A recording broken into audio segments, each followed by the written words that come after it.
Hello, everyone, and welcome to the Amusing Panda live stream, your amusing and amusing source for all things War Machine. Today, we are going to be talking about things you should disrespect in the game of War Machine, and certainly top of the list for things you should not disrespect is Mr. Eric Akers. Welcome, Eric. Thanks for having me. Yeah, Eric, you are on Team Badlands, is it? Yep. Team two this year. Yep.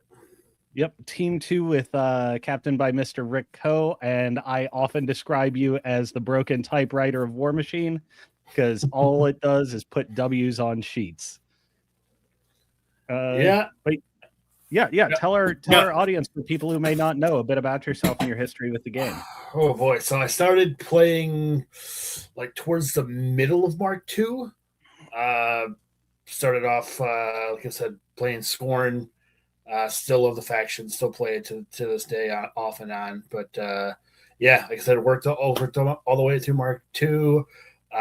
Was one of the few that played all the way through Mark III and all of currently Mark IV. So never stepped away, never took the break. And this will be my fourth Worlds appearance this year, I believe. Mm-hmm. Yeah. You've so you and I were on a team together your first year. That was the legendary Billy Nichols run. Oh yeah, I love that guy. Yeah. That was an awesome team. That was an awesome year. Yeah. And yeah, ever since then you've been a pretty staple regular for the USA at the WTC. Yeah, that's just true. I took 1 year break in between. Yeah. Which is a smart move. The decompression year is quite nice. Yeah, doing them back to back is exhausting. That it is.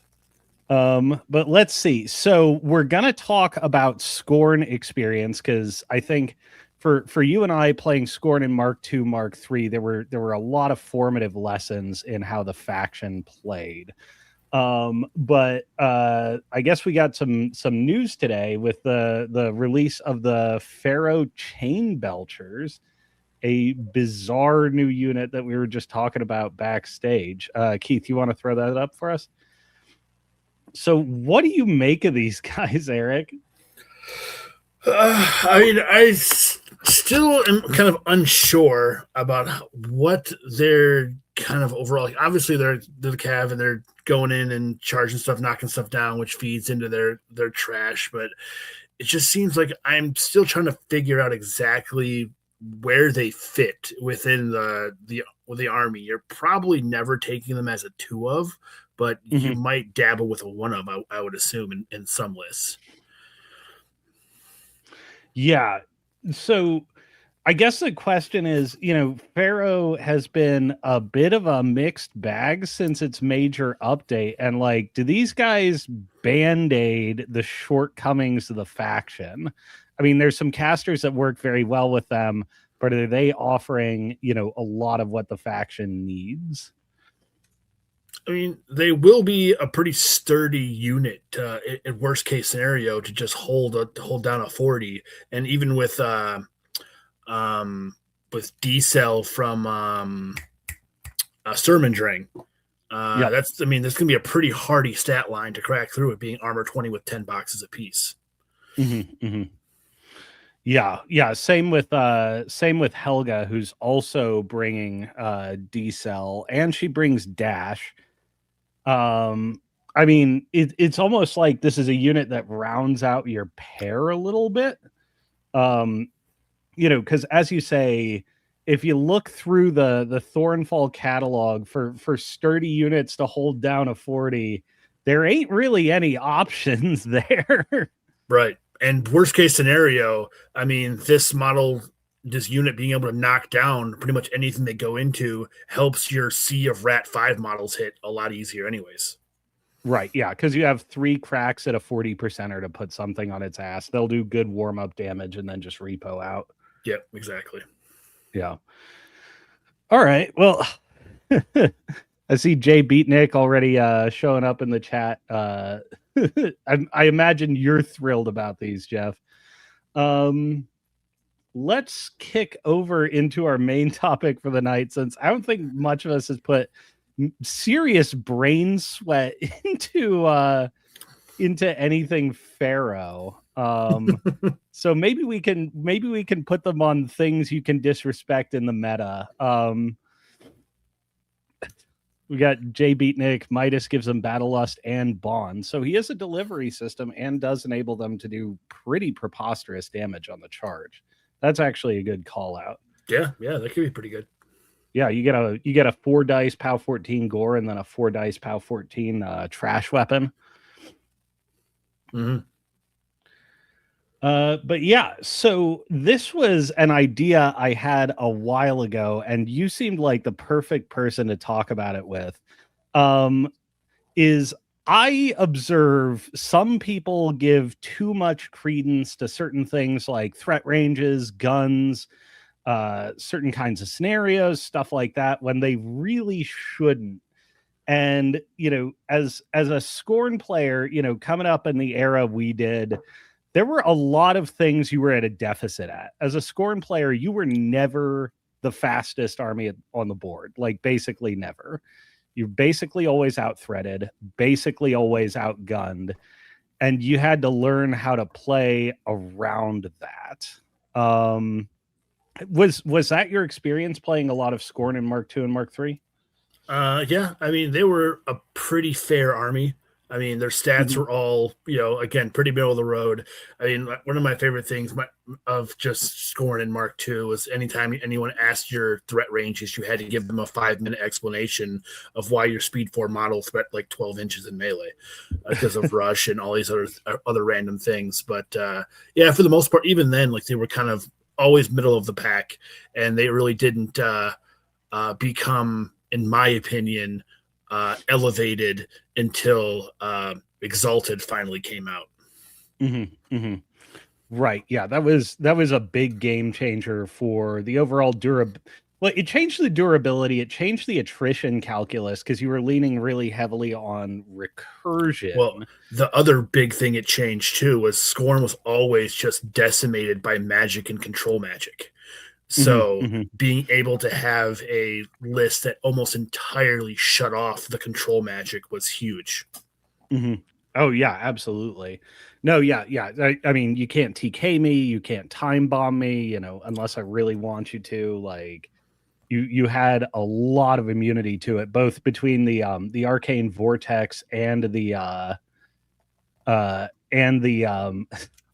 Keith's just showing us a big old Scorn logo for remembrance's sake. Between immovable object on everything, which I don't think Exalted has that anymore, right? No, they don't have immovable object anymore. But okay, yeah, that no longer exists. But it was one of the best theme benefits of any army. Mm-hmm. Oh, absolutely, yeah. You can't mess with this. Like, no, the lane blocks are exactly as they are. You have to just get through my models. But even then, you had the Supreme Guardian, which at its good speed and its good melee range had a decent threat range, but you basically didn't shoot and you basically didn't charge far. You just had to take your lumps and get in there. And I think, one thing that Scorn players of years past had to learn was how to play from deficit in a lot of situations. And Crix players often had to learn this too, because they're in a similar situation, where they've got, all the damage in the world, all the dudes in the world, but their defensive stats are kind of poor. They basically don't shoot at you and they never out-threat you. So, it was a developmental environment where I found you had to learn to play on pure position alone and like really lean into fundamentals. And like, because the faction had its struggles, Scorn players weren't necessarily like ever top of the heap in most of this period. But I felt at least that the sort of latent talent among Scorn players, just like experience in the game and like tactical acumen, that Scorn players at the time had some of the best depth of like fundamental tactical play. Would you say that matches your experience? Yeah, I mean, I would agree with that. Like it's yeah, scoring is like I said, never going to beat you by raw stats or any of that. It was all just like you said, positional play, being able to accurately assess a game state and constantly piece trade. Like that was their kind of mo. Like they were never gonna, outrace you or the explosive damage and all that. It was just I'm just slowly gonna grind you out of the game and punch you in the face just as hard as you're punching me in the face. Right. Right. And one of the things that came with that is you had to like comport yourself to like, I'm just going to take losses early. My opponent's going to shoot a piece or they're going to get to initiate a piece trade. If I've done my job well, it's going to be on my terms and they're going to pay for it. But, I've got to stick my chin out and say, come on, hit me. Yeah. And there's a lot of threats you learn to disrespect that I see people being too respectful of. So I guess before we get into, I've put together a big fat list here, but I want to check with you. Do you have any like first top level observations for, just surveying your games and like people in all sorts of, stages of their development? What's something you see people pay too much credence to right now that they probably shouldn't? A lot of it is like max value of gun lines. I mean, obviously gun lines are very scary, but there are still a lot of guns that not all guns are made equal. So Mm-hmm, mm-hmm, some of them are a lot more potent, a lot more lethal than other ones. And if you're staying that 20 inches away from not being shot at, you're probably way out of position and mm-hmm. you're gonna lose the game on scenario because you just can't. So at some point, like you said, you have to accept losses and get in there and kind of stick your neck out and hope for the best. Right. And it's a double-edged sword too. I think you see undue heed paid to gun lines in both directions. I think when we were doing our Adepticon wrap up, you placed in the top 8 and your pairing had an element that I think we remarked on at the time, which is there are still some hardcore gun lines out there, Kishtar among them. But a lot of people are running Kishtar as like full commit on guns. You're looking at like between 50 and 60 points dedicated to battle group that just shoots. But it actually does have some vulnerabilities if your opponents attack it properly positionally. And then your pair was actually like a super pared down core when it came to the gun lines, like sort of running minimum viable product battle group for like, yeah, these guys will mess you up, especially over 2 turns, but it's not the focus of the list. What was the backbone of or sort of the infrastructure of making that call? So it was just making Kishtar, instead of having like leaning into that one explosive feat turn, you have more consistency throughout turn by turn basis, and it makes with Invictus was obviously the big cornerstone of that build, where you have to your opponent has to figure out a way how to get past Invictus first in order to get to your gun line, which is your 2 tyrants behind. And if you give those tyrants 2 to 3 turns of shooting at you, you've probably already won the game on attrition anyways. So it really forces your opponent to either they have to come forward, but by coming forward they have to deal with Invictus, and if they stay back, they just get pounded by guns, and so it puts them in a really awkward spot. Yeah, and that's one of the ways that Kishtar is most manipulable is if she wants to shoot, you can do some pseudo warpath out of the way and stuff like that, but generally like she has to stand where she's going to shoot you from, and you can bait those tyrants out and take one on the chin and then sneak a tyrant. If the invitation is like, we're playing Invictus centrally, this is not a scenario piece, this is straight up an attrition piece, you have to come through this nightmare model to actually get to play the game. That actually really transforms the equation. Yeah, and if you ever get lucky and land that crit knockdown AOE, then Mhm. your rat 5 guns just get to tee off on whatever, and all that damage output goes into all those shots go into damage boosts instead of having to boost a hit, and then you're Right. it's all gravy at that point. Right. Yeah, I mean, yeah, that's exactly like it's the double edge here where people can over index on one aspect. And I think, I've been saying for a while that gun lines emerged as, the top alpha level threat of the metagame around Captain Con. But what we're coming to see is actually a lot of those alpha threats are actually dying out. And I don't think Kishtar's long for this world if she's committing 60 to 70 points to battle group. But if you're doing something like that, I think she has a lot of staying power. She's certainly not a primary list and definitely more of a fixer. But I think there's an overvaluing of the guns there. Actually, this is an interesting point because I think we both went in 20.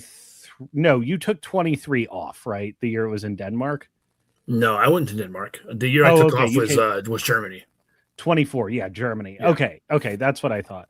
It's kind of funny that that we're both like these old-timey Scorn guys, and we both went in slightly different directions, for what we were playing, what we were practicing for, because I was this close to being an Orgoth guy. And then I got picked up by Sean's team. He was already locked in on Orgoth. And I'm like, well, where am I going to get my Scorn fix now? I picked up Brine Bloods. Yep. And it seems to me like expressing the same sort of eternal values in different factions, by accident of history. How come you wound up on Orgoth, by the way? Just aesthetically, like I always like the edgy kind of spikes and all that. It was just very very similar to Scorn, and even like how they played were very similar to Scorn. Like it's like I said, they're not really a again, they're not going to beat you by just straight stats, or it's just a very attritional grind kind of game. And again, you can use that positioning and fundamentals. And I've always really, even been playing Scorn, massively undervalued guns. I just didn't like them, didn't like playing them. And so I've kind of naturally gravitated towards a melee centric army. And then guns were kind of the facets. So now that Kishtar has kind of emerged as like quote unquote like premier gun line, it's kind of definitely not my wheelhouse, but after playing, 20 or 30 games with her, you're kind of getting to that point of where I can play her competent at this point. Right. Yeah. If it wins, like I'll learn how to do it. Yeah, exactly. Well, okay. So let's talk about guns generally. So in my head, I sort of divide guns as a class and then broadly armies shooting output into 3 categories. So number 1 is pop guns. This is like Marauder Crew with their POW 12 pistols. They're usually incidental. Almost all Mark III armies have some form of incidental guns that's usually like hitting infantry. Pop guns are like, allow you to pick up the spare here and there, but they're not really a main shooting offense. And I think when I think of, things to disrespect, respecting pop guns, like, okay, you've got your low defense single wound infantry dorks, like maybe don't put them in front of these pop gun, like range 8 POW 12 pistols. It won't be great for them. But, when I see people asking like, okay, what's your walk and shoot threat on this Marauder Crew? And they're positioning their heavy around it. I'm like, what are you doing, buddy? I don't. Yeah. This is not an actual threat. Or even some people too, when you give them like max sort of walk and shoot, and you're like, that's my max shot of like maybe 1 or 2 models in the unit. So like you're only going to get and you're positioning around that max. You're like, I'm only going to get 1 or 2, maybe 2 shots at you if I'm lucky. So like you shouldn't be fearing like extreme threat ranges like that typically. Right. And even if an opponent gives it to you, it's actually usually better for you as the player running the pop guns. Like, okay, I'm just going to run around here and make sure I'm in position. I'm not even going to walk and shoot you. Yeah, just you take the table space and make them do it again. Yeah, exactly. Yeah, and this is sort of the core of when people respect, particularly when it comes to threats, when it comes to guns, certain kinds of technology, when they respect it too much, they wind up out of position. Because it's not just like the relative distances between units and models. There is an objective frame of the scenario. And if you're not positioned objectively oriented around the scenario, you're just in the wrong place. Like I had a game this week, a wonderful opponent, but he kept positioning around my king's threat of just 14 inches in melee, but he kept going backwards and backwards and backwards. And it's like, you're running out of scenario room here, buddy. And like that wound up being the decisive factor. When you're down on one of these vectors, eventually you just have to go hell for leather, and you better do it sooner than later before you lose too much material. Moving into the second category, and again, it's, I think, another kind of over-indexing on guns is guns that I call timers. So it's interesting, the variety that you've built Kishtar around is like, okay, I'm not going to gamble it all on this explosive feat turn, but what if my tyrants get to shoot for 3 turns? It's a kind of gun that you're using to say, you got to engage me sooner or later, or you're going to run out of things. So it's like, run at me now sort of guns. A timer gun isn't necessarily going to win the game on its own. Like, every time I see somebody say, like, I'm going to build a dust gun line, and it's going to be around archers and void engines, is like, those guns are never going to win you the game. They're just going to make your opponent come at you. Like, if you're leaning on those to win you a game, you are sorely mistaken. What's your read on timer guns? And is that a classification you would use, or that you find useful in breaking down shooting threats?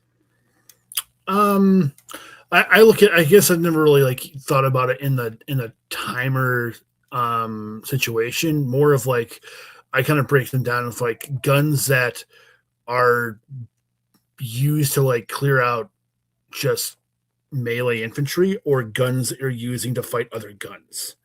And I think interesting. So that's how I look at it. We're like, all right, I'm building this to fight another gun, because like barragers, I think, are a big one of those kind of units where I think they are designed really well into clearing out other range type units, because they can get in, they can shoot, they can back up, and now your opponent has to walk to engage you, so you break that rat buff that they're going to get for shooting at you. So the skirmish there is going to be a little harder for the retaliation on the barragers, where, because they're typically already at range at 12 inches, they're typically going to be out, going to be shooting at most things out of their melee threat anyways. But they're kind of like one of those, I guess you could, as you say, timer class units, where you're in there skirmishing, and eventually, either if your opponent doesn't respond to them, will eventually win you a flank, but it will take you probably 2 or 3 turns to do so. Right. Yeah. Yeah, that's interesting. I never thought of the categorization of guns for melee and guns for guns, but I'm definitely going to start adopting that frame. Yeah, because things that shoot tend to be defensively poorer, and if you're shooting at counter shooters, actually, you're looking for something very different out of counter shooters, because the native bulk of barragers is also quite different. And again, Orgoth, Kishtar accepted, you don't have a lot of build options that let you win a range fight outright in one go. But barragers are a perfectly situated unit to say well, if we're in a shooting match, this is going to deteriorate for you. Yeah, and it's one of the harder units to remove all in one go because of the repo. So you can spread out so that the AOE's aren't hitting more than one model, and they Mhm, are mhm, a unit that basically, if you are going to focus on it, try to remove, it's going to take quite a few gunshots to do so. mhm. Right. So the last category I have is game winner guns. So these are like the all-star shooting platforms. This is your quad belcher shredder tyrants. Models that in some combination are genuinely capable of bringing down heavies at range. So like the timer is far more aggressive. Like, not only are you going to run out of material, but I'm going to pull your most advanced pieces off the board and then say, can you do this one more time before the fight starts? And hopefully, the fight is starting, with them still like, a round later having lost another major piece. I actually used to have a formula for this back in old editions. It was if your range, POW, and AOE was greater than 30, it was a game winner gun. If it was 30 or less, it was not. It was more of a timer. So you pile all these together, and is it greater than? Actually, it might have been 33 because I remember I left the defender cannon and the bombard out on purpose because they were like not at the point that I considered real guns. um, but I see, so there's like a stratification in range threat values, and obviously, if you're respecting pop guns, you're losing positions so fast. Timers are the minimum tier, that come in and like demand respect. Like you are going to lose pieces eventually, and then game winners are like, you have to do something about this right now. Do you think we're still in a metagame position where a lot of the play of the game is defined by game winner shooting? Or is it something that's suffering from its own inherent weaknesses, particularly being soft on scenario and objective positioning and having to back off? I mean, I think that the way that the scenarios work now is kind of leaning towards allowing those gun lines to operate, more just operate more fluidly than they would normally. Because before, obviously, Mhm, the win mhm, by 5 at the end of your turn was like, all right, I can just rush scenario, win the game, and be done with it. Now mhm, that you can never basically win the game on your own turn, it always gives your opponent the opportunity to retaliate, which just mhm, kind of mhm, feeds into that gun line meta even harder. mhm. Um, but with that being said, I don't think there are like that many like gun platforms in the game that are that, like I'm gonna lose the game if this thing hits me more than once. Right. Yeah. Yeah. Yeah. And I in the past I've run through. I must have done it a million times, but running through the rogues gallery of ranged, hyper offense, and we got like Kane. Okay, most of that's coming from him, but you can have some like Big Pig and some other stuff, and then you have Kishtar. Okay, you hit you more than once, you're dead. And then you have Boris, who can also do that, but like is the most vulnerable to the scenario. And then you have like Lilith and Firequill, who are in that like sort of 40 points or less spend on their dedicated gun investment. And they're like, I'm essentially going to play a fair machine game with you. Like I have these guns and I have effects that really jack them up.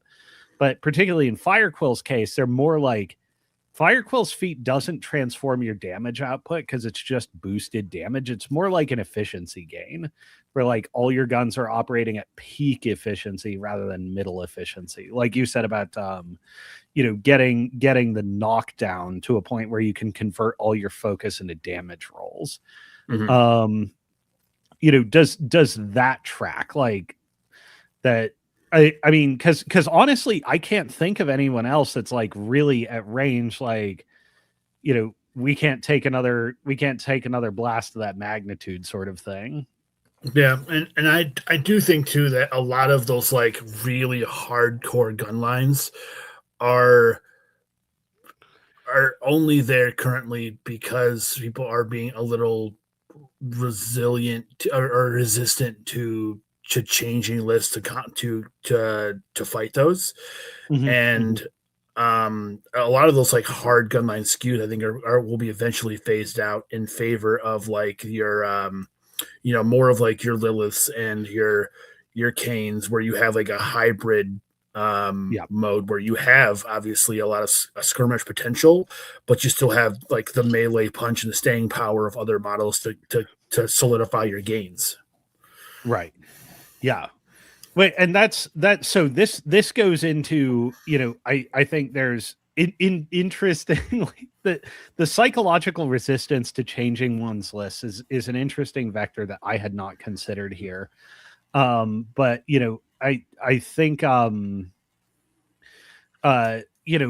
you can, it doesn't take a lot of building to build in a place where you can put in response a ton of pressure on a gun line or tank through some of what they're bringing against you and say, okay, but the objective positioning is now under my control, what are you going to do about it? And they're like, be sad. Mm-hmm. um it, I've talked to people too who feel helpless in the face of gun lines, like the ranges are X and Y and Z, and like I can't do anything about that. Like, so maybe like why even bother? Versus I think where you should be is like, okay, your opponent, you're gonna ask your opponent what their walk and shoot is, and they're gonna quote you a really big number, a really big number. And on turn one, you can maybe kind of dodge it. You can play like a little cautious if they've gone first or if you're going first or whatever, and sort of position around it. But after that, you can't keep respecting it anymore because the safe spot's in your deployment zone. Like, you got to go now. Mm-hmm. Even if you didn't have a plan for this, like, you got to go and you got to figure it out on the fly, because the alternative is not you keep your stuff. The alternative is you lose right now, you know? So for people who are sitting in the helpless situation, what would you advise to begin psychologically coming to grips with this problem? It starts for me. It starts on like before turn one even happens. You look at table side and seeing what terrain you have available to you that you can use as good like staging positions for your army and launching posts. You're like, hey, is there a good forest that I can kind of hide behind that I can project from? Is there is there a trench on one side that can I use this to my advantage? Are there obstructions that I can Mhm. hide and shield my army from a lot of these guns? So you want to basically try to figure out what side is going to be better for you, and hopefully you can try to get on, because typically that gun line, depending on the scenario, is going to want to go first because they want to get up the table and put pressure on you immediately. Where if Right. and that's the case, you now have the opportunity to take the more advantageous terrain side, which can Mhm. shield Mhm. a good portion of your army from guns. And even so, like I know we talked about even defenses right now still are pretty viable. Mhm. Even if your opponent has sapper, they're only going to be able to remove one of them. So Right. you get to keep a wall uh, for that as well. Right. Yeah. Yeah. And you can sort of pincer your opponent where you say, okay, I've got my walls set in a position where, I'm not necessarily stopping your shooting, but I'm resource taxing it and I'm putting your numbers on the wrong end of the equation. Obviously, hunter head tyrants like obviate this a bit, but like, Yeah. um, you know, that you're, um, that you're converting the resources they have to put into those attacks to go into accuracy rather than damage. um Jay Beatnik, wow, you were all caps posting a lot today. I did indeed. And that's not because I disagree with what Eric is saying here. It's that I have a lot of experience as a Scorn player and learning I don't necessarily need a wall to creep up on a gun. Mm-hmm. Yeah, I mean, every army kind of has their own tech, and as far as like, or in my experience with Orgoth at the moment, the only really gunline tech you have outside of like shield guards itself is fog of war, and a lot of your infantry is pretty vulnerable to even like pop guns for the most part because you're a Right, defense yeah. 12 armor 16, so you're going to be taking damage from almost any of that anyway. So having that wall Yeah. to hide behind definitely augments your stats, where it makes it a lot more challenging for your opponent to get to you. Right. Yeah. Yeah. It is definitely like conditional and like you need to attenuate yourself to what your options are. Is, Fog of War is like the worst anti-shooting buff you can have because concealment has spent like an edition and a half being sort of like a joke rule, but it Well, matters sometimes. it is a lot better this year than it has been in previous years because obviously with Helith having True Sight, with Fire Quill also giving True Sight now, like it ignores everything but the stealth. I mean, but the concealment. So you're still getting Right, the extra defense. So there are quite a few gun lines that have all True Sight, but they don't ignore the actual concealment right. itself.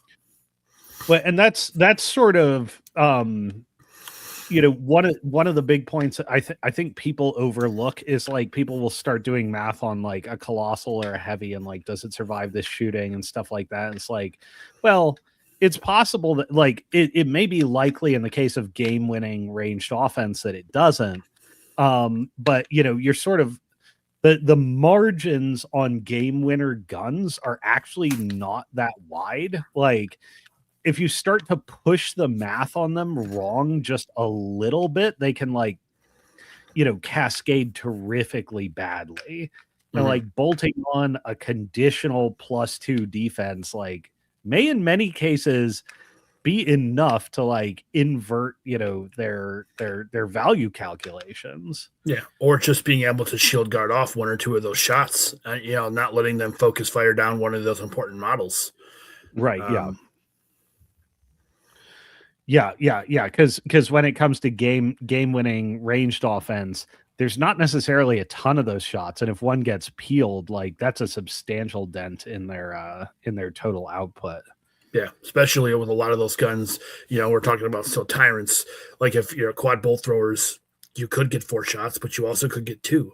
So they're very, it's very volatile as far as, and you're going in the activation effectively blind because you have no idea how many shots you're going to end up with.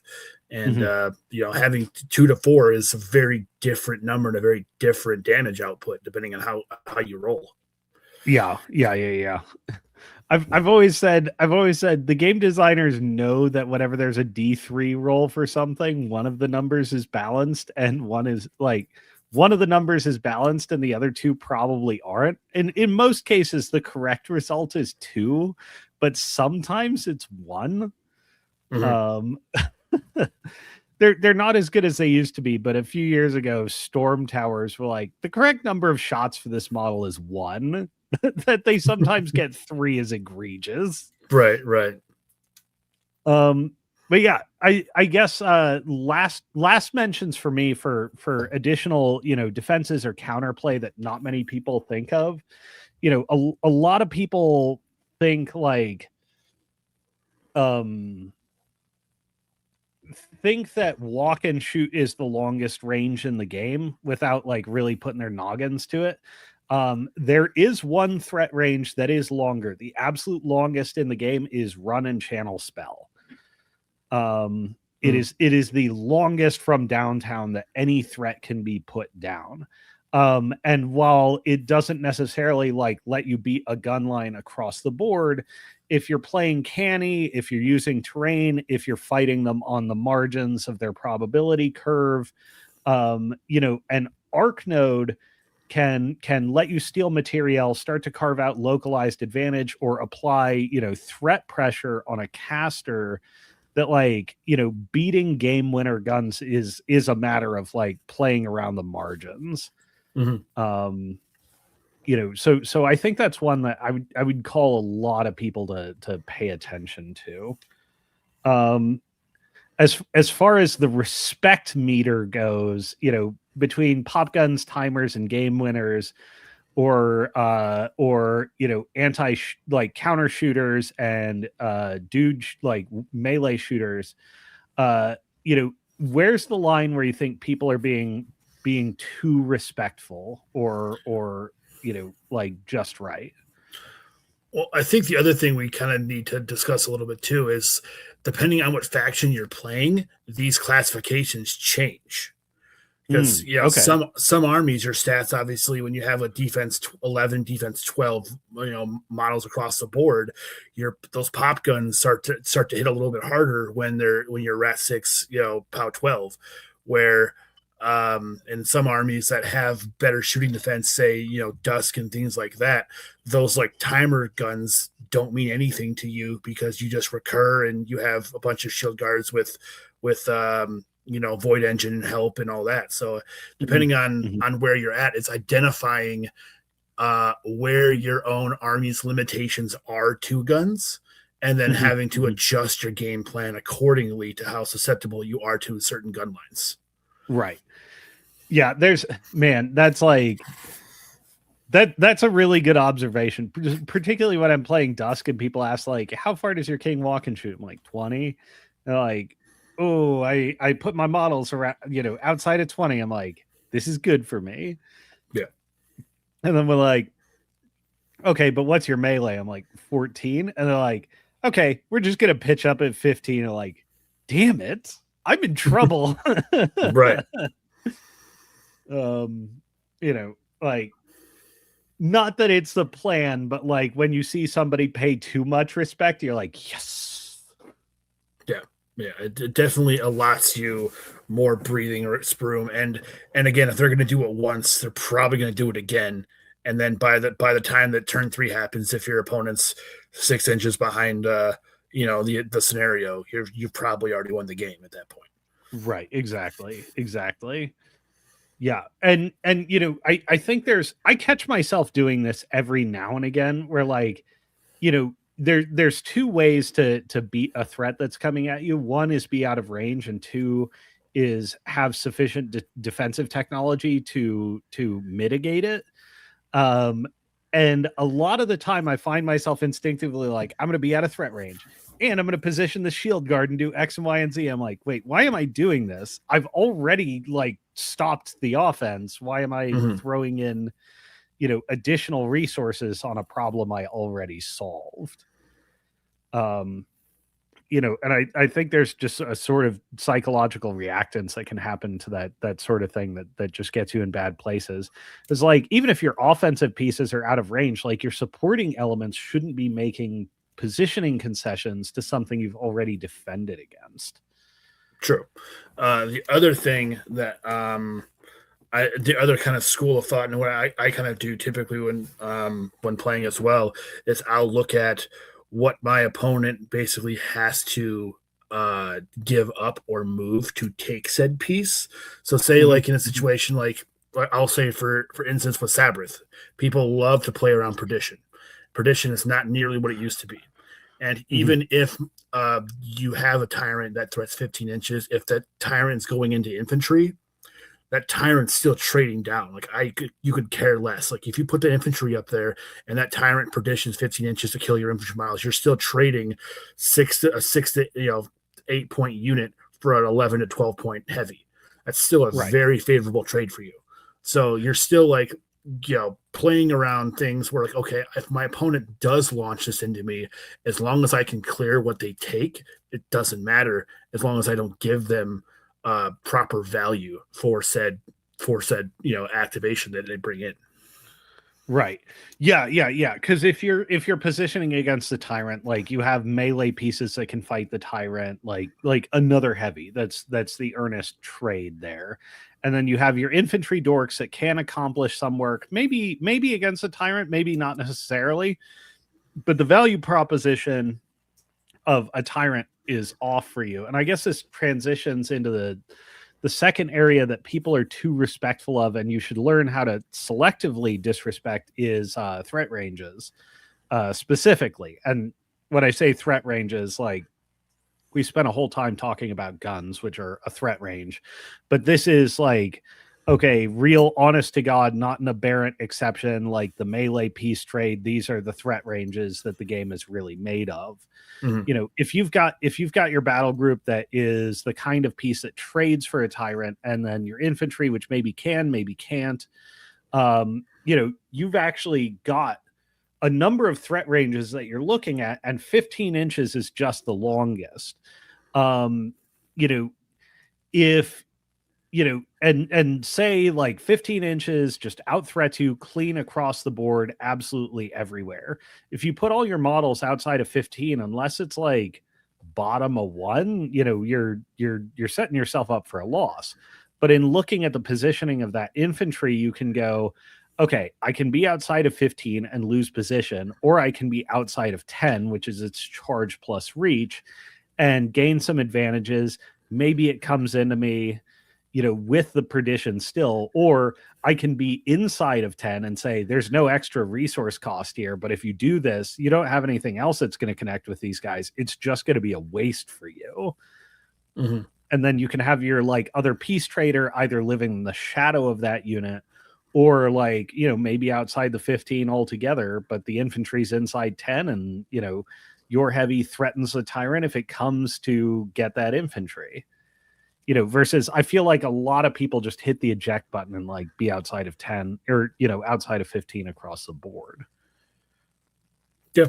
And then that's also too, like, just, and it comes with experience playing matchups over and over again. You will learn like what models you have that are basically expendable in certain matchups, and what models because are not.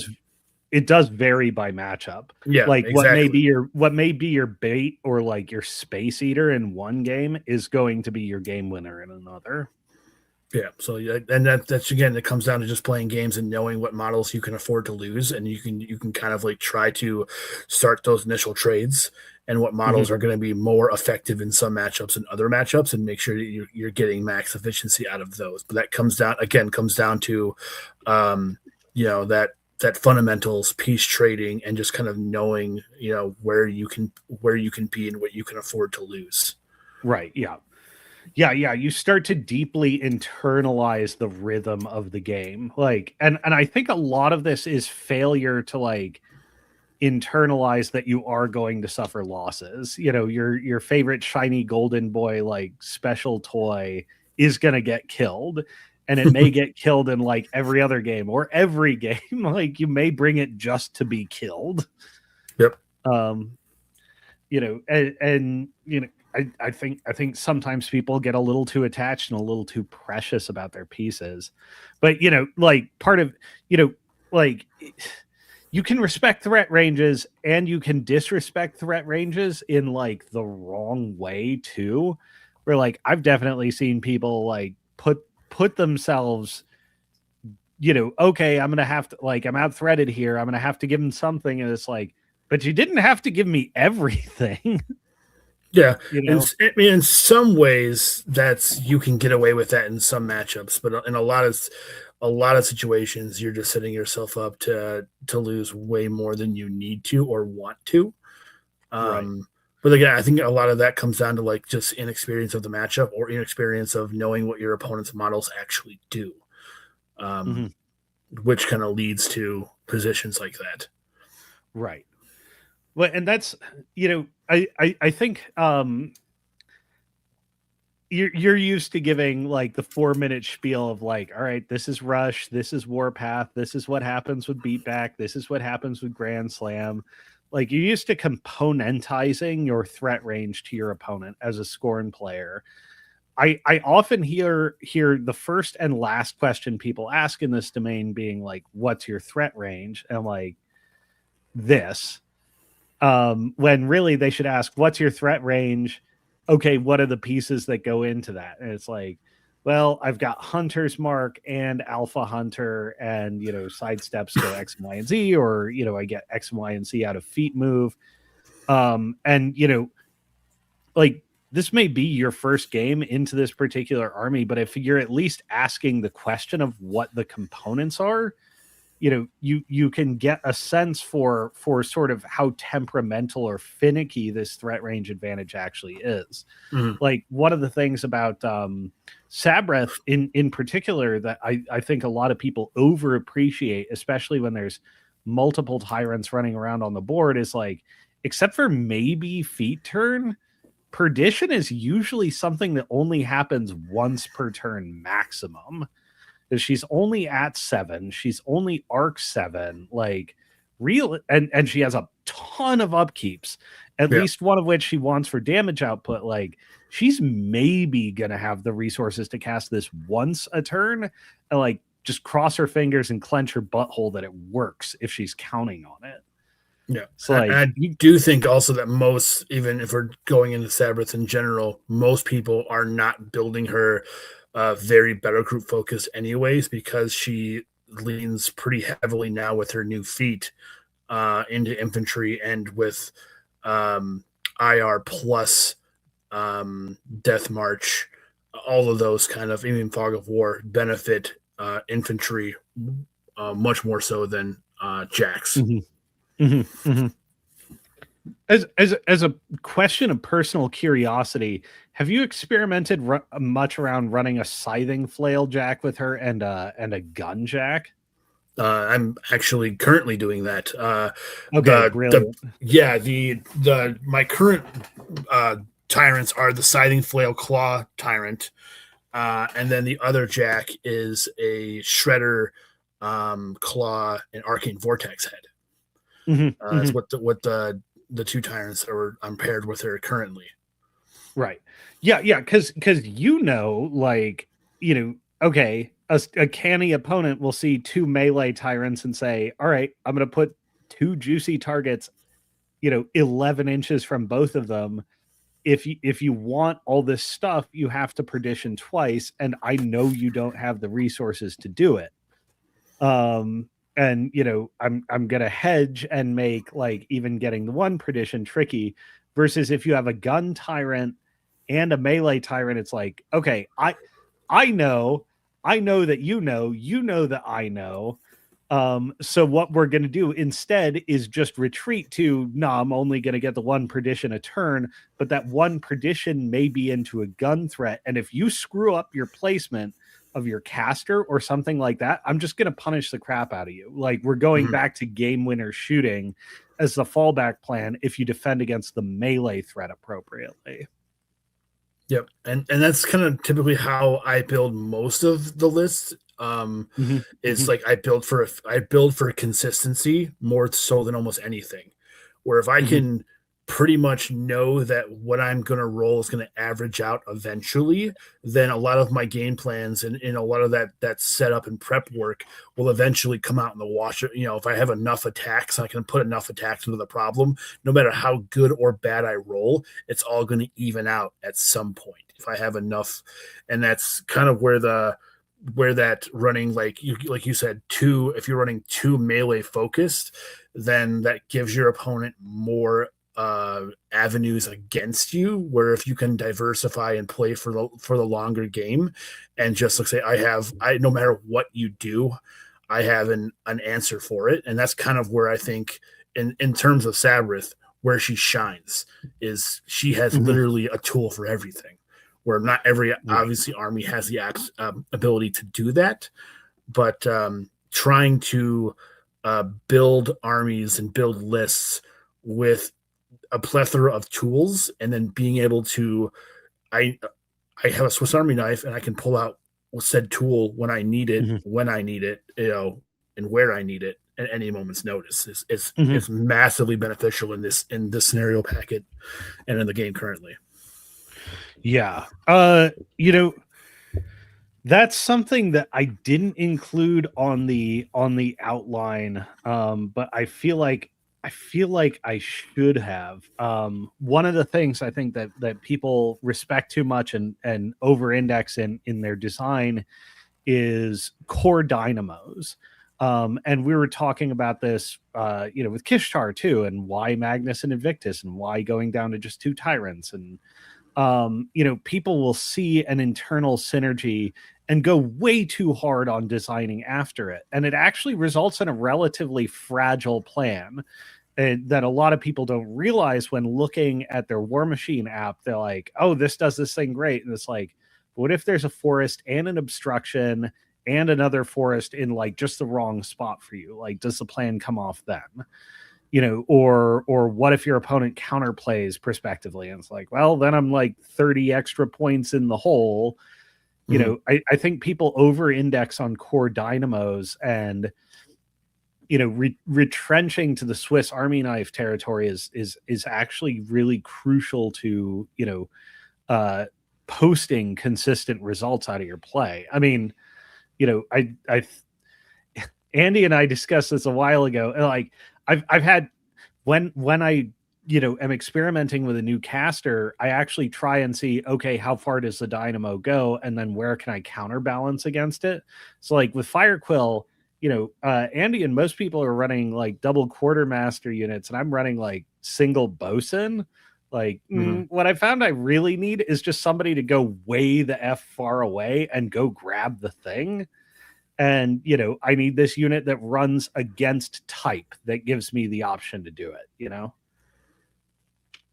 Yeah, and that's one of the obviously core fundamentals of just like list building in general is I was always told, even way back when I first started in Mark II, when building a list, if you can't basically sum up in like one sentence why this is in the list, then you're trying to do too much. And it's like you need to have a very clear, concise plan of why that model is there and what it's doing, or you're just filler at that point. And if you don't know why it's there, it's not going to function the way it's you want it to, because even you don't even know why it's there. Right. That's a really interesting heuristic that I've never heard before, actually. And it's having me, because I'm feeling where my lists are living right now, I'm mostly feeling pretty settled about them. But there are some, like particularly in the like 5 to 4 points range, some choices where I'm like, I'm not entirely satisfied around this, and like I'll go to try and explain why it's in there, and I'm like, it does take multiple sentences to justify. I'm like, hearing you say that now, I'm like, oh, that's just copium. Yeah. You're trying to justify the model to yourself why it's there. If it's not right. But even in some situations like that 4 to 5 point mark, I feel like a lot of lists have that kind of 4 to 5 point gap, and I kind of reserve that to like my meta, where I'm like, okay, what am I looking to play into? Where am I more likely to see? And that's like my specialized tool that I bring for a certain matchup or a certain thing that I think I'm gonna need, and more often than not. And sometimes I'm right, sometimes I'm wrong. It's just and that's kind of even like at Adepticon. Every day I ran a different 4-point solo in that slot just to try out and see what I liked and what I didn't like. So I was even like play testing even at convention. What I wanted to play, against, because where you're going to find that many top tier players in one spot. Yeah. That's wait, and conventions are almost like the perfect time to do it too, because you get so many iterations. I'm full to bursting because I didn't do this pre-show, so I need to run to the bathroom. I'm gonna be following along on audio, but yeah, keep going about this over indexing on core dynamo thing, and how to really express a list properly that's not too pot committed to the same shtick. Sure. I mean, I think the main thing is what you want to figure out is like the core identity of the list is like, okay, where is my max damage output, at, whether, and I'll use Kishar as an example. So typically the double tyrants is kind of where that sweet spot is. And then anything after that, you're leaning into more of the explosive nature and trying to even out your quad bolt thrower, your shots. So like if you take just the core dynamic of like what your list is designed to do, or even the caster, like where your your shots to damage ratio is. And then at that point, it's like, okay, I can do this consistently. I can fuel this many jacks consistently. I can have this many shots consistently, and then you can build off of that. Whether you have now, how do I protect this? This core of my list, and then you can kind of bring in other models that will supplement and do some work, but also like they're designed to. Again, in my situation with the Kishar list, like Invictus was kind of that protector of those tyrants, of those guns. So how do I, how do I make these models live longer in the game? And so if I can get more and more shots and more value, I don't have to take as many of them because they're living longer, so they get more value. So that's kind of, I think, where you want to what you want to look at is where is like the core of my list. What do I need to make this function? Which is like, okay, I need this certain jack with this caster and this unit potentially, if this is how, the synergy. And then at that point you can change out and iterate on how do I make these models go farther, whether that be just live longer in the game, whether that be bumping up their damage outputs, their hits, and their attack damage rolls even higher. So things of that nature is what you kind of want to, what you're looking for.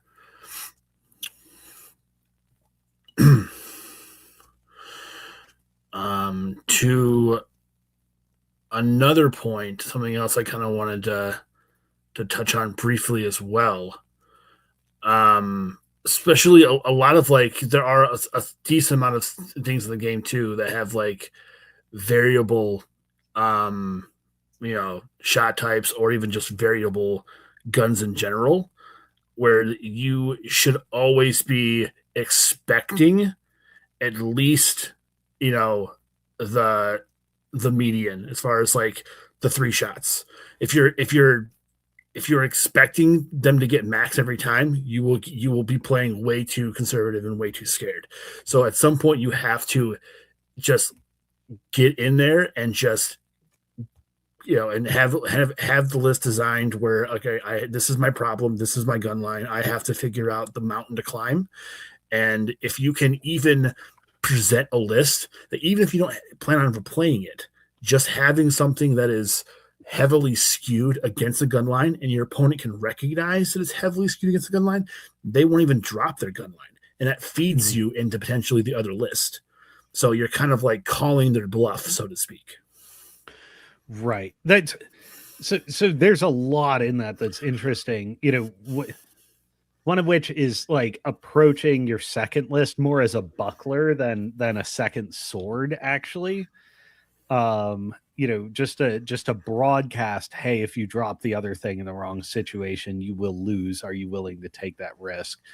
And then what you were saying about like battle group construction, like, okay, essentially find out where the line of diminishing returns is, and go no farther. And remember that, like, particularly in the case of shooting, time can actually be a substitute for total output. Like, each turn that ticks over is essentially 2 more guns that you don't need to pay for. So as long as you can get that time component to tick over, you get the 2 more guns. I think when it comes to long melee threat ranges, it's almost the opposite equation. Like guns, the more time ticks over, the more you have. When it comes to like threat ranges beyond what I call tactical speeds, like 12 inches are about the most you need at tactical speed. And tactical speed is when the board collapses from this 48-inch thing to like this 3-inch circle around this objective, and then maybe 4 or 5 inches beyond it, as like, this is the extent of the universe that you need to threat. That's what I call tactical speeds, when having like a melee threat of like 14, 15, 16 inches is like, you're just as fast as this model that goes 12 inches inside this very constrained universe. And it seems to me that when it comes to melee threat ranges for the peace trade game, the more time ticks by, they actually lose value, unlike guns, which appreciate. Because those ranges get tighter and tighter again, up to the logical threshold of like turn 5 or 6 when there's so few pieces left, and being able to cross from one theater of engagement to the other and still take your combat action is like super meaningful. Like it becomes important again. But I don't know. What do you think about that one? The melee threat ranges depreciate over time. Yeah, I would for the most part agree with that.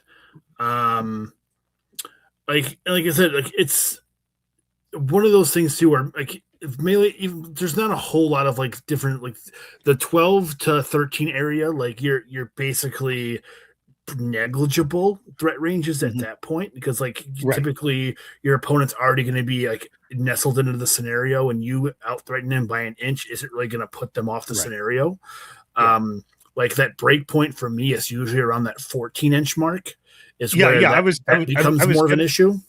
I was going to say, 12 and 13 inches, it's like weird to say, for most purposes are the same threat range. You know, when you start to solve like, you know, not just solve the two body problem, but the n body problem, where it's not just, you know, this model and this model they're connecting at 12 or 13, but also this other cluster of models and this other cluster of models, and they're all exerting their own different pressures. At that point, 12 and 13 looks the same. 13 to 14 is a big jump, though. Yeah. And the other thing that you can definitely do, as someone that's obviously very familiar with like being out threat in the melee department and just like making it where the formations, if you always move your moving model first and then put that one at like, you know, that the 2 inches away from your opponent's max melee range, and you put the leapfrogging the model in front of that one at your opponent's max melee range, they can never get to the rest of the unit behind that. Even so, even with placement, your other half of your unit will always survive that melee engagement.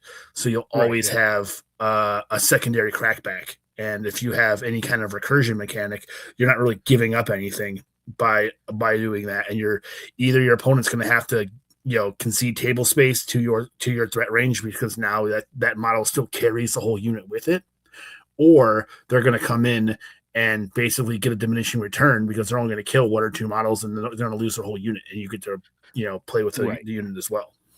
Right. Yeah. This is I think really worth unpacking. So like, say it's like, I've got my bosun marauder crew that threats 12 inches, and you have your eidolon that, you know, with some effect threats 13 inches. And I do exactly what you're saying. Like, I present the one marauder crew. He's projecting 12 inches. And he's just at your 13-inch line. You don't have to be inside his melee threat.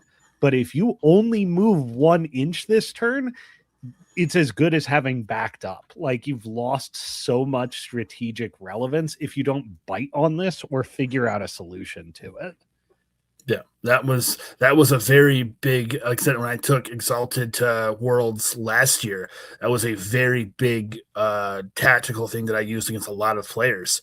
Was just like, I present half of my units to my opponent in any given situation and say, either you're going to come in and you're going to take half my unit and I'm going to recur them, and then I get their vengeance and kill your unit anyways, or you're going to back up and concede me more table space and I'm going to do it again, and then either I'm going to force you eventually to have to engage me on my terms. Right. Yeah, and there's another alike and complementary solution to threat ranges, because like, once you've componentized it down to like what requires Hunter's Mark or Perdition, and like, okay, I can stand inside of this and outside of this, and that's fine. And then you start to push the limit with like, here's half.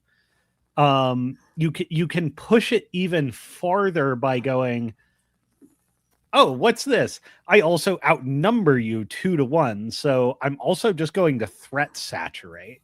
So like, here's half of 4 things, you know, like, I know you only have 1 Hunter's Mark that's like good for you.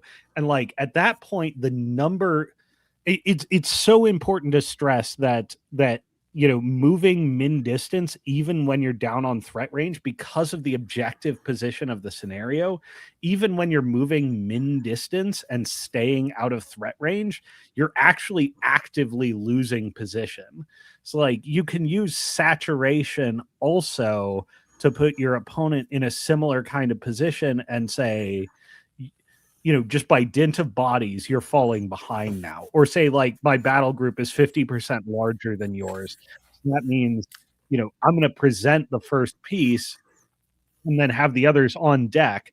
You got to stay out of the threat range of the on deck models. And if you stay out of threat range of the offered model, you start losing on scenario. And even sometimes too, even going first, I'll intentionally run one or two models into like threat ranges of guns just to see if my opponent will just because like I said, if that gun just walks up and shoots me, now it's going to take like 2 more turns for that gun to get scenario relevancy, and I don't have to worry about it any so if they're not running on the first turn to get into position, that gives me effectively another turn of maneuvering around said gun.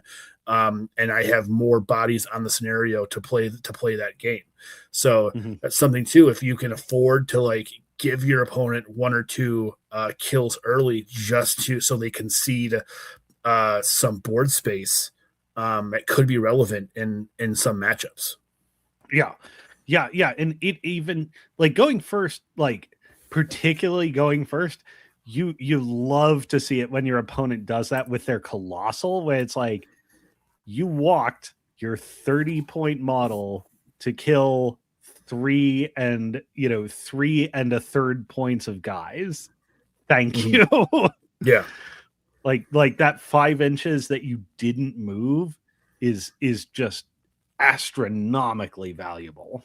Yeah, because now basically the second turn you're moving to where you could have run the first turn, and then it's going to take you at least another turn to get into the scenario. And at that point, your opponent's probably already there and waiting for you. Right.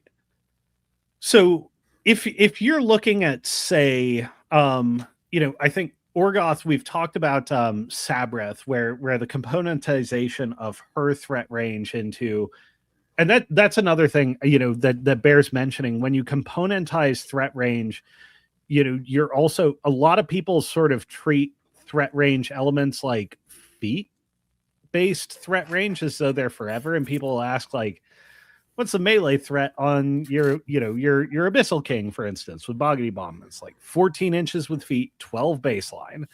Like, okay.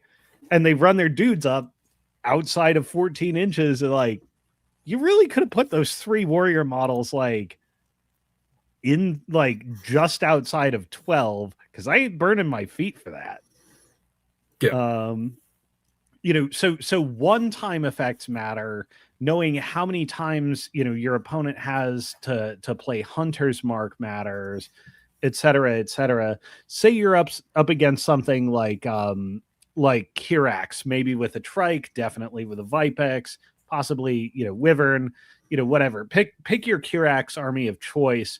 Even as somebody running Sabreth, Kirax is actually starting to present an army that, at least on paper, out threats you.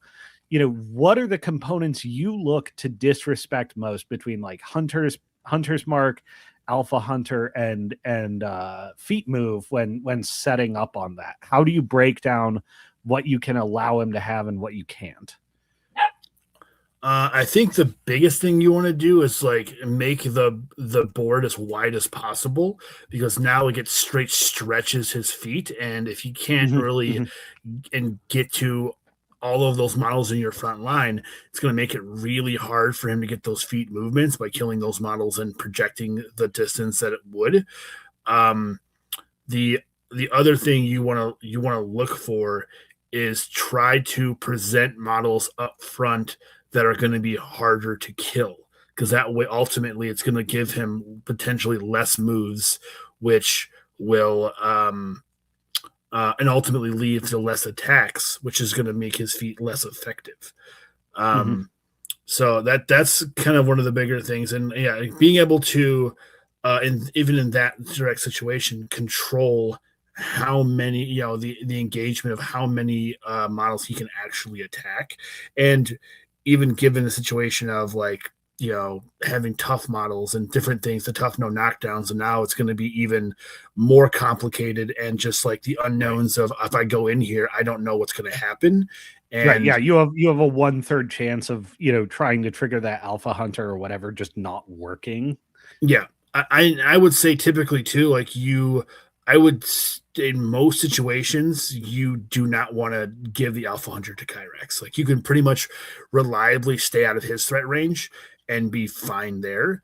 Mhm. You what you don't have to respect in a lot of situations are like the cav charges from like a million miles away, because even if they get on you, it's only 3 attacks, and the Yeah. chances of them, all 3 of them, killing a model to trigger extra feat moves is very unlikely. Right. So like that's I think a unit in particular that a lot of people key on that I don't think you necessarily need to, because in most situations all the attacks coming out of that unit are 3 attacks, and they are a lot Right. harder to kill than their damage output provides.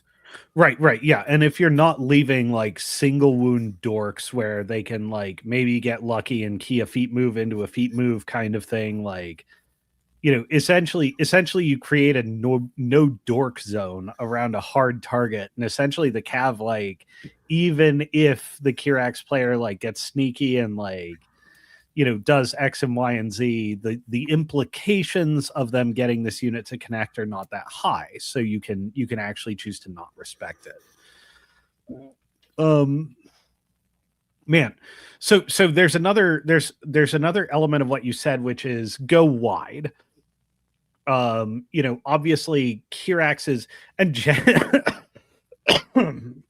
generally like long range alpha threats actually hate having to fight over a wider area, because it means they're like, they're typically their alpha threats will be deployed centrally, and being far out on the side in a board relevant position means this model, like their alpha hitter needs to be further up the board, closer to your alpha hitters, to project threat out to the same distant targets. Um, this accomplishes multiple things. One, it draws them in and makes them play the threat range game right back through, saturation by sort of inference and by distance to remote targets. The other thing it does is it lets you accomplish local threat range advantage. It's like the alpha hitters here, your model that's in a meaningful position for scenario is all the way out here, and this alpha hitter is having to balance like center of army targets and these peripheral targets. Honestly, it's probably better off if it just focuses on center targets and abandons the periphery. But then what that means for these peripheral forces out here is they're now in a territory where the longest threading, most lethal elements are either, overtaxing and putting themselves in danger of being captured, or essentially abandoning them, which means if they've got a decent threat range on them, or if you're playing the saturation game over in like just the eastern theater of the board, Mm-hmm. they now rule the roost. You know, Yeah, like you can carve out local threat range superiority, even though, like, on a Tuesday like break at noon, you're sitting there on the toilet with your War Machine app and like building armies. Like, man, nobody beats these threat ranges. Like, no, we just beat these threat ranges by going wide. yeah, and the other thing is a lot of like players I see make mistakes on is they tunnel into, obviously, like, yeah, feet turns are going to be very rough. Your opponent's feet turn is going to be obviously the best turn they have of the game, almost any game, and making so instead of like just conceding the fact that yes, that turn is going to suck, and yes, it is. But as long as you have an army left to play the game with afterwards, you're never out of it. So it's just making sure that you do at least minimally contest where you can, but keep the bulk of your your good units and forces back and just say, yes, I will concede you 1 to 2 points, but I'm going to get a turn next. And as long as I can fight back and get it to, if I go down to 2 points to you, that's still fine. But if I get a giant scenario lead because you push hard and we're aggressive, if I get a good attritional advantage because you push hard in scenario, then you can still fight back from that position. So it's just a matter of like keeping, scenario close, but also don't just completely throw your hands up and say, okay, well, you got me on threat range. Here's my army. Mm-hmm. Yeah, because if you can be at -2 points, like that's a perilous position. But if you know you can be at -2 points for the next 3 turns and it's turn 2 or 3, like you're probably fine as long as you're, consistently taking material and you have a plan to come back. Like you're essentially stable. Something in there like has me want to bound to it was specifically that like your opponent's feat turn is going to be their best turn of the game for them, but sometimes it might be your best turn of the game for them. Last year was the year of defensive feats and creating rocks for scenario advantage. Something particularly being a Scorn player is control feats. Like I think in the design of the game right now, defensive feats are essentially control. They haven't printed a lot of hard control. People seem to be terrified of being time walked. Like essentially having a turn where your options are accomplish nothing or give me your army. And that is certainly somebody like, say, in the case of an Aslanov or a Rotmorn, popping your feet for your opponent's turn to be the best turn for you.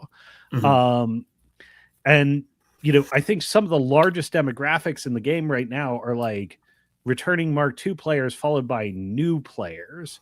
And people don't seem to be psychologically adjusted to time walks like they used to be. And I think they respect them, like they over-index on them a little too much. Like, what would you tell people about playing through time walks? The biggest thing for me when playing against a time walk is you if you can, force them to play player one.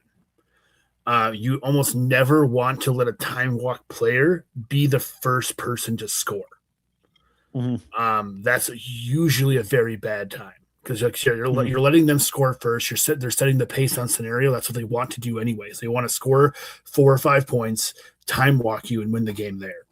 Where if you can force them to go first, either they're going to have to time walk you on the basically on their top of 2 where no scoring has happened yet, which then their turn is not nearly as powerful, or they're going to hold it till turn 3 when they can score back, and then at that point, hopefully, if you're player 2, you've already scored up on them a little bit anyway, so you already have a slight scenario advantage. So if you do go down to scenario on the following turn, you still have a catch-up mechanic at that point.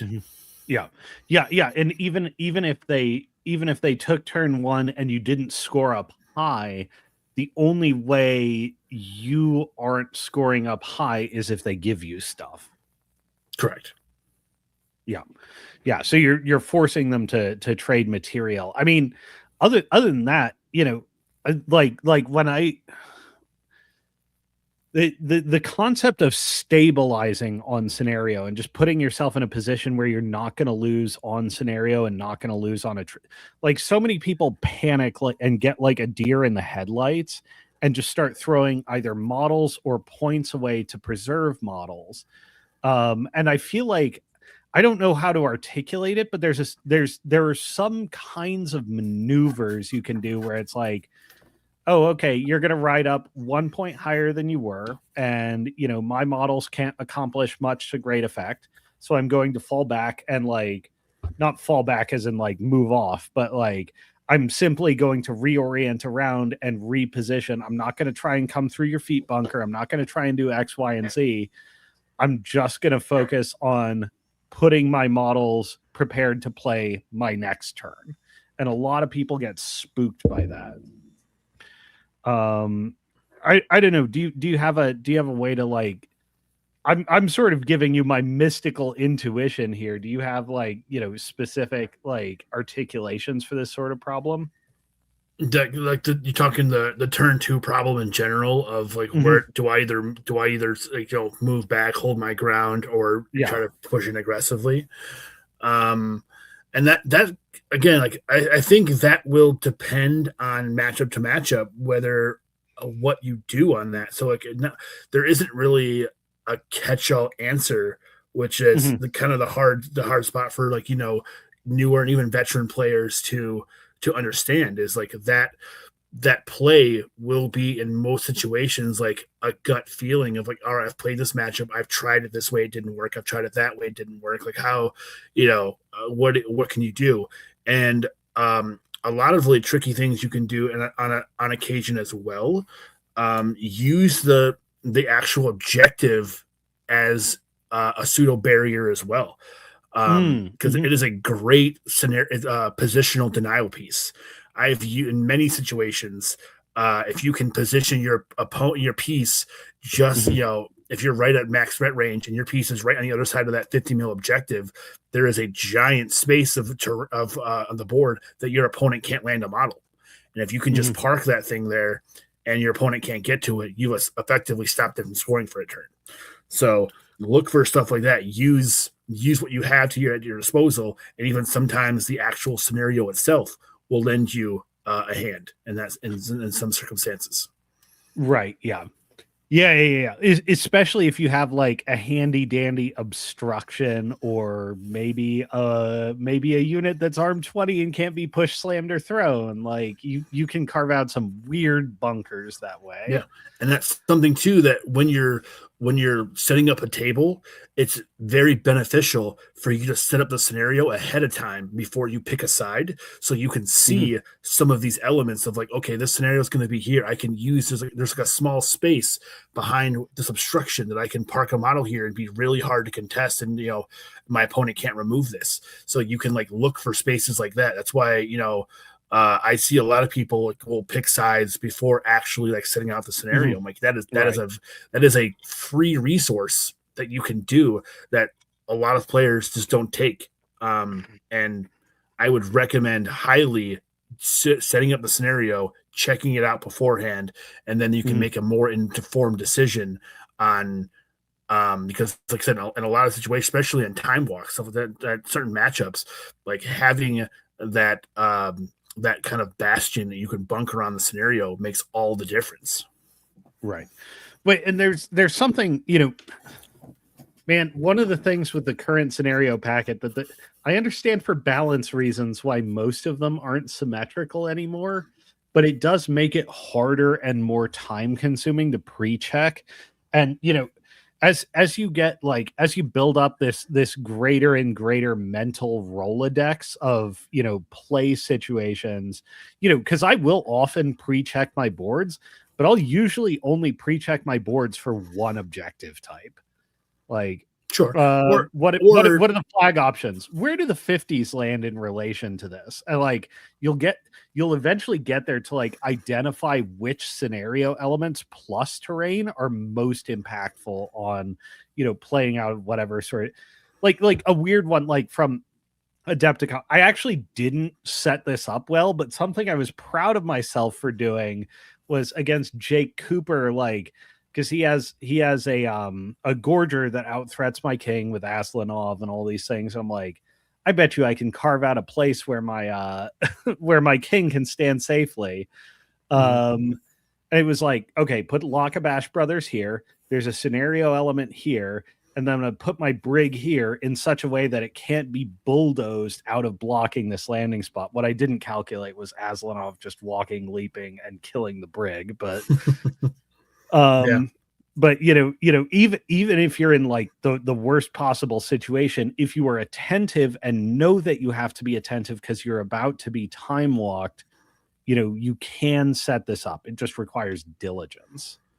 yeah, and and if you can, you know, recognize that early, and on that scoring feat turn, take a couple extra minutes just to like say, okay, I'm going to pre-measure this, making sure everything and having that clear dialogue with your opponent. Like, okay, I'm out of here. I'm out of here. I'm towing in here. I'm out of your threat ranges, and then backing your models up with like, so they can't be pushed or whatever have you, that your opponent has counterplay to. You taking the extra a couple of minutes to just verify will save you so much heartache and headache later on in the game. Yeah. Yes, that's absolutely right. I think, the biggest challenge for a lot of people is probably going to be intuiting what sort of threat they're responding to. Because, when I was working on this outline, I spent a good while thinking about control and trying to figure out how to articulate it. And it didn't necessarily wind up in this outline because, like, we used to have Haley 2 feet, like 18-inch control area with Squire, forfeit movement or action. Also, maybe in the bad times, it was also I get to choose when you activate. Yeah. And like Scorn players had to learn how to play through that. And it turns out Scorn was actually one of the better counters to Haley too, because once you did the math, you could do it. I think when a lot of people look at control, they're looking at it as like this old Haley 2 style thing where I'm essentially going to be deny. And scenario like, but in most cases, there's no feat in the game that resembles Haley 2. In order to have a control effect, whether that's coming from like an arm buff feat like Horus last year, or like Zadaroth or Kythos last year, or whether it's like -2 speed, can't run or charge, or blah blah blah. These control feats aren't that mind-numbingly powerful. They need to be presented with an ulterior threat. Like the backup threat is like, you can't do all these things. Also, you're going to be charged by a Gorger. It's like, well, can I minimize the Gorger charge damage? Or, can I work around a Gorger having connected when I can't do XYZ? Or, okay, I can only see 8 inches, but the backup pressure is, if I don't move forward into the range where I can't move and attack, my opponent's going to score like 4 points, and maybe there's nothing I can do about that. Like, you almost have to think about like, what's the backup threat to being time locked? And I think like from a balance perspective, it's actually great for the game that control does require a backup threat. Yeah. And even a lot of those like armies that are presenting you with like a Gorger, or even like, Grimkin now is becoming more and more popular. That you have the house, and that's as you don't necessarily always have to just like, I have to kill this 120 that's staring me in the face. You can always just go around it. Okay, well, I'm going to concede the fact that I just can't kill this. In a similar situation, you can look at in the same vein of a feat. Like, maybe I can't interact with this. I have to just concede the fact that you are going to be better than me this turn, and I'm going to go elsewhere. And you just like token contest where you need to. And that's also like a big skill in itself, is like, knowing what you can and what you can't contest with. And knowing that early, and having those like disposable models that you can throw away just to, again, to live the fight another day. And then you just go, like I said, go wide and just say, okay, I can see the middle of the table. I can't interact with your Gorger. I can't interact with your house. I'm going to go on the flanks and just try to win the game over here. And eventually, because theoretically you should have more material than they do, because they have a 120 and potentially you don't. So if I have more attacks on the perimeter than you do, I'm gonna potentially win the fight there, and just say concede to throw away a few token forces here and there to feed the 120. Right. Yeah. Like I can gamble on if I win both the left and the right, like I've got this game in the bag. But if I only win the left and I can make the right stall forever and I can make the right stall forever, like I've also got this game on lock.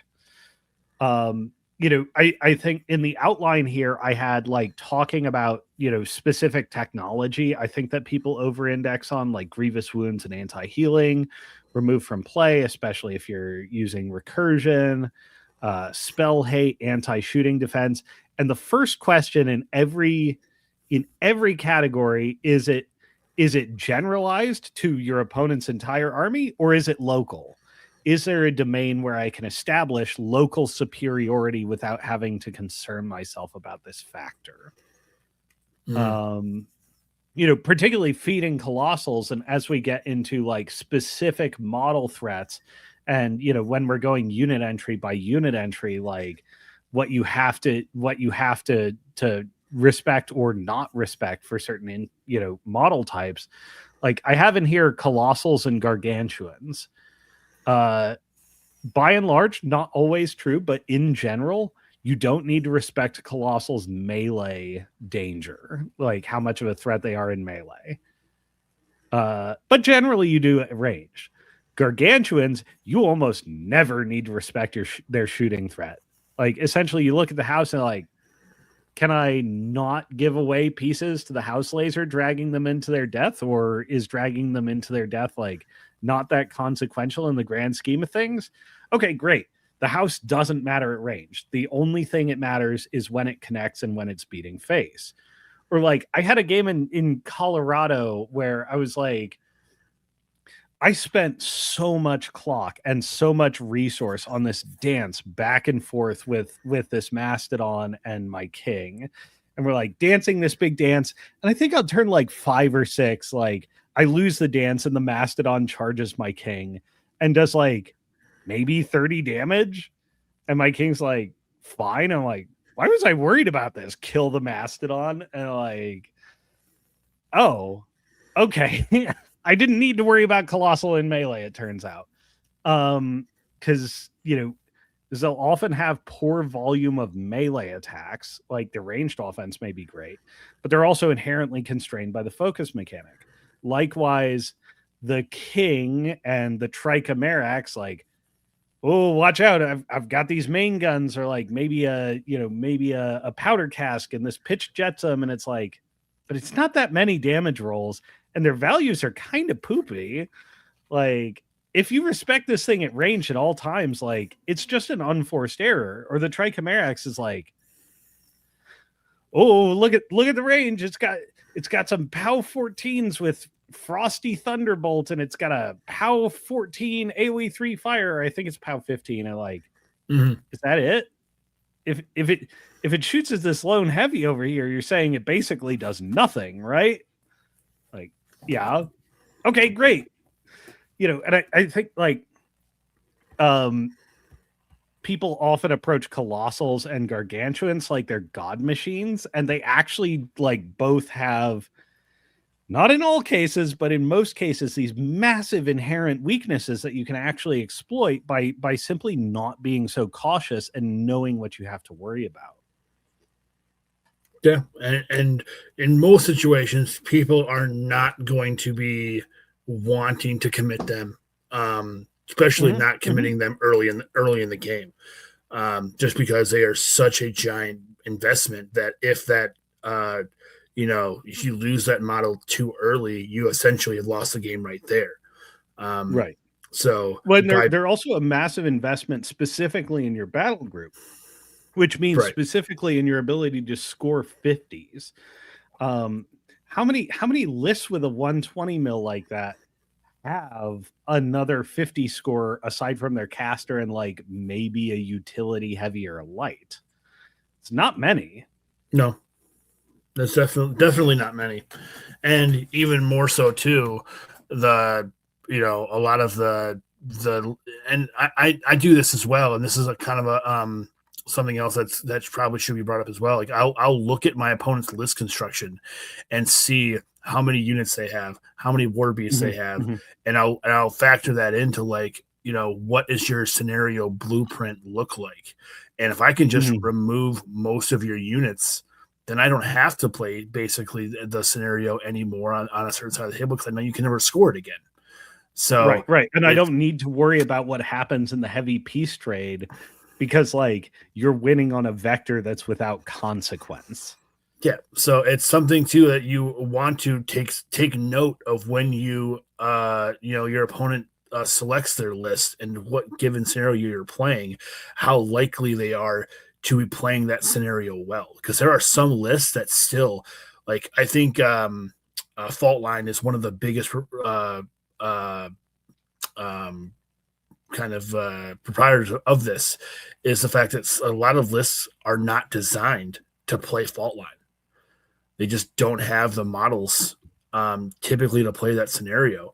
And if you can basically force your opponent into a really awkward situation by putting only 1 to 2 units on the side of the table, and you can just eliminate those units, you typically no longer have to even play the scenario on that side of the table if you don't want to, because your opponent, now your opponent can never score it. So this is actually something that like I didn't put it in the outline again, but we had talked about it specifically. And when I was pitching you on the topic, Fault Line was actually one of my specific pitches. When it comes to things to not respect in War Machine, I think, and you've offered a perspective that's quite different than mine. I'm going to wind back a step. We're going to talk about Fault Line. What you said about like, okay, you sit down to a game and you see 2 columns of lists in front of you, or, you're looking at Longshanks and you see the 2 lists. I do this on my first pass when like evaluating WTC or other team tournament matchups is I'll go through and my first pass is actually entirely on army construction. Like, okay, between these 2 lists, how does my army exploit any construction weaknesses that may be there and leverage, any build asymmetries that might be problematic, whether it be like damage output, insufficient models for scoring 40s, insufficient models for scoring 50s, etc. Like that's how my first pass goes. And then I have my detail pass on my second pass. Is that how you do it on team tournament evals? To some extent, yes. I'm always kind of just typically I look at it like my first pass is always like, all right, and how many of these armies can I play my primary caster? And if I feel comfortable where I can drop my primary drop into most of this stuff, then I'm marking that typically no more than basically like a 50-50 at worst. Right. In those situations. You can play plan A. Yeah. And then A is like this ain't ever worse than 50-50. Yeah, exactly. And then once I have gone through and said, okay, these are all of the casters where I can basically play my main, and these are the certain matchups where I have to drop my off list. Those are the ones that I will go do a second deep dive and see, okay, is this something that I have to drop my secondary list for, or is there like certain circumstances where I can still drop my primary, where if it's like, a certain scenario, or are they're running the caster and like, this one war beast that I don't like, but is the rest of the list like, the traditional kind of build, or is it the secondary? So they're kind of running some kind of offshoot that I can still play around in general anyways. Okay, so as this boils down to Fault Line in particular, I've noticed this is a particularly polarizing scenario in the community right now. Most of the players I consider particularly intimidating players are not intimidated by this scenario, but I encounter a lot of players who are. And the reasons that are cited immediately: second player, such a big advantage.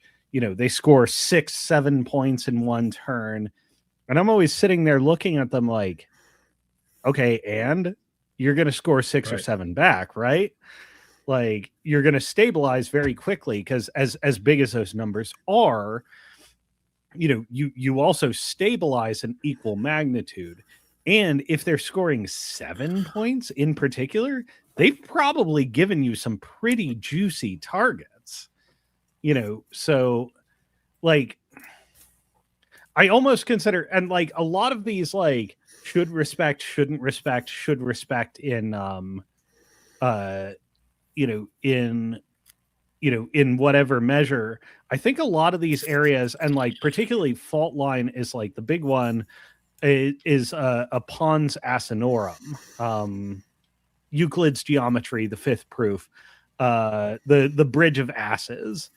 If you can't get this proof, geometry is not for you.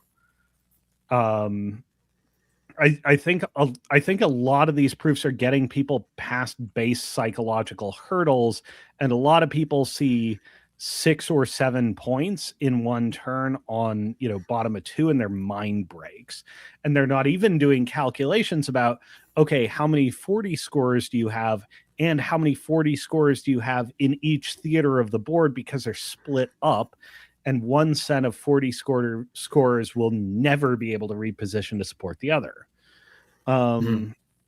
Sorry, that was a big discontinuous rant. Did any of that make sense? Yeah. I definitely get what you're saying, and yeah, it's a different mindset playing that scenario, because it is a very live scenario, but also like there's a giant seesaw effect on how that scenario runs. Right. Yeah. And seesaw is exactly the right word. And if you're basically not scoring like 4 to 5 points at the end of any of your turns, you're probably not getting an optimal turn there anyway. That's a normal count, I think, for that scenario is that 4 to 5 point mark. Right. Yeah. The first one, like it's 6 or 7 followed by 6 or 7 every time. So don't get spooked by the big number. Just after round 3, you need to be scoring 4 every time. Yeah. And typically too, I almost never bother to contest my opponent's back 40. I almost never do. Just because like you're by going that deep to contest that, you're just basically giving away that unit or whatever to potentially score that your own personal 40 on that side. Right. Yeah. So I typically almost like, all right, you're going to be able to allowed to score that point every turn. And I'm going to basically, by allowing you to score that every turn, I'm going to make sure that on my closest 40 side, I'm always never allowing you to score your own 40 on my side of the table. That's interesting. Abandoning that 40 is interesting, because contesting and scoring your own far 40 is not too terrifically difficult, but ever scoring your opponent's far 40 is quite difficult. You can contest it sometimes, but not consistently. Hearing you give that explanation has actually made me realize one of the reasons I don't take this scenario as seriously is like I actually subconsciously treat 40 mil and 50 mil objectives very differently. In that a single battle group model is usually good for like a 50 or a pair of 50s when placed in conjunction. I mean, 2 fronts, it gets a little different, but by and large, I think about scoring a 50 consistently and maintaining control of it in terms of one battle group model. I always think about 40 mils in combinations of 2 units. I feel bad about a 40 mil if I don't have 2 units committed to it. And having 2 units, like whether it be one to take and seize it and then consolidate forward and capitalize on attrition, and having something like spirit shamans or galley crew or something like that to come forward and consolidate those grounds and make sure I don't miss points. Like I think about every 40 mil in pairs versus 50 mils or singletons. Does that track?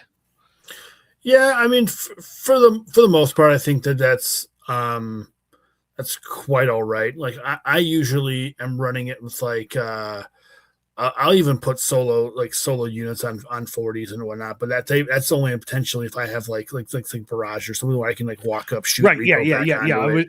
I Or was going to say when you think about it, singleton, like I knew I was saying this, like, but there's Lockabash Brothers, there's yeah, Barragers. These units, like, especially if you're talking about like your left hand 40s, your close 40s, like these are yours to get. You know, you don't need to commit that much scratch over there. Like maybe you'll need some other models to contribute attacks, but models like Lockabash or Barragers, like that's their dream situation sitting between these two 40s. well, You know, and normally I will also put like my ranged units and whatnot on going after the far 40s typically, and I'll put most of my melee assets on the close 40s in that scenario, just because obviously it's a lot closer. Your opponent's going to have to get a lot, a lot deeper to actually get to contest those and to score those.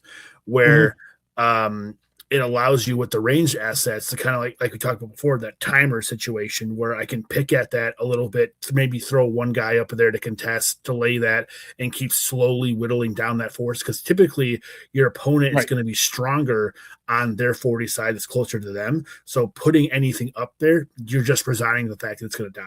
Like you're just giving it away. So the longer you can have models on your opponent's side of the table, the better that scenario is going to be for you.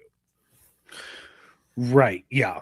Man, this is actually like, you don't need to be like 14 inches fast, but like this whole discussion has almost been like low key, like an indictment of don't run an army that's all speed 4 or speed 5. You need quick elements to get to do things and to force your opponent's hand. Yeah, picking apart their distant contest is a big deal. I think this is also like, I see a lot of people misevaluate Colossals and Gargantuans in their play on scenario. Like, sure, you want them up there doing things, but like a Gorger, like an Abyssal King, like certainly like a what's the Crix worm? The Hellraker. Yeah. Hellraker.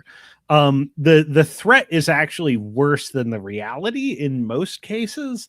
And one of the big things you're leveraging actually is their raw base size. Particularly on Fault Line, one of the advantages of having a 120 mil is like, yeah, unlike two heavies, it can't be in two places at once, but it kind of can. It kind of can use its base to exert like, oh, you're coming after my close flank, your distant flank. My Colossal's just gonna like shove his butt in here, but then his front projects 5 inches beyond that, and then his effective game contribution projects some beyond that. So we're mostly just using a body to delay score. Like, I guess another indictment here is an indictment against Toilet Machine. You know, when you're sitting on your toilet doing head math, like you actually need the Rolodex of like geometric, tactical, and strategic scenarios in your head to ask the question, okay, this dumps 60 points in guns, or, you know, this army threats 18 inches somehow, but am I over indexed in something that like absolutely gets wrecked if my opponent decides to go wide, or, you know, if they choose a totally asymmetric deployment and just park 100% of units over here and 100% of battle group over here. And that's why I'm a big proprietor of like lists that have tools and answers, and not so much of like the skew. I've never really been a big fan of like building hard skew lists, because like when they're good, they're really good, but their scope of like where they are good is typically pretty narrow. Where if you can build a good like all comers like tools that have, you know, answers everywhere, no matter what your opponent throws at you, you have an answer for it. You just have to find it in the, you know, your allotted time. Right. You never want to find yourself in a situation where you're out of a game and you're like, what do I do about this? Nothing. I actually don't have tools for this. Yeah. And that's why typically when you look at, like I said, even list that I'll build, like I'll very rarely be putting in more than like a one of a unit. I'll put it like, this unit and this unit. I won't like typically spam stuff just because spamming stuff opens your list up to potential holes and potential ways of your opponent can exploit you. Right. Yeah, that's this is why you're a broken typewriter. A war machine is actually building around consistent opportunity for skill expression rather than consistent opportunity to beat your opponent at a composition level or a core dynamo level. Is how you open a sort of maximal door for skill expression. And actually, from stepping out from a competitive player perspective to an overall game balance perspective, if that's not viable, the game is actually probably broken. Right. So presupposing that the game isn't broken, maximum designing for maximum impact of skill expression is actually a pretty sane thing if you're either there or working on developing it. Never dismiss yourself the chip and the chair. Yeah, because that puts you in a position where I'm always, when I sit down at a table, ready to play till turn 7. Like that's just I expect that to happen. And if that doesn't happen, either my opponent's made a mistake that I've been able to capitalize on, and the game has ended very early, or I have made a mistake and my opponent has capitalized on it and I've lost the game due to an assassination or something like that. So like by playing the game, the longer the game goes, the better chances you are of your opponent just making a mistake. Because a lot of players are very good on turn 2 and turn 3. But after that, there's a lot of like room for that turn 4, turn 5, turn 6, where once you start losing models and models are not where they need to be, and like that positioning, that your battle formation that you've carefully planned out doesn't work anymore. That's where you start like finding those holes and those opportunities to exploit your opponent. Right. Yeah. Yeah. In chess, this is called taking somebody off book. Because there are books with because chess is theoretically a solvable game, but like usually the way chess is taught, War Machine is taught early game forward. Chess is taught end game backwards, like king pawn versus king. And you learn how to stalemate, you learn how to checkmate from king pawn king. When you take somebody off book, you're pushing them outside of their comfortable established openings into like, we're in no man's land. Nobody thought this territory was worth exploring. And War Machine being an early game forward type of game, it's very easy to take people off book because most games don't reach maturity and most people aren't used to thinking about mature game dynamics. I mean, like most people probably aren't aware that like as soon as it hits turn 5 at the start of every turn, you need to be doing the next 3 turns worth of scenario math because that's literally the only number that matters anymore. And if that calculation shows up wrong, you need to start leveraging for an assassination. Yeah. But man, it's there's so many different directions we could go with this, and I know we're running out of time. Yeah. This has been a fascinating conversation, Eric, and I think we're gonna have to have you back at some point. We've covered a lot of ground, and there's still much to cover. Breaking out your personal book of grudges with the last few minutes, what's something people are respecting in the game of War Machine that you think they should aggressively disrespect? See, I am big on, I think Big Pig is a joke. Interesting. I do not think that model was nearly, I mean, it was really good, obviously, before. He was the great oppressor in 2024. Now I think that model is it's over the hill. I think I think that model is much worse now than it is used to be, and people are more afraid of it because of what it used to be and not what it is now. You think it's a psychological holdover? I think so. I do think that model is not nearly as good as what people give it credit for. Mm-hmm, mm-hmm. I just as a brief counterpoint, I think there are some casters like Kane, for instance, who are desperately looking for like, you know, some lever to turn the rock of their offensive buffing at range, and they're like, what's available? It's just Big Pig. I guess he's good enough.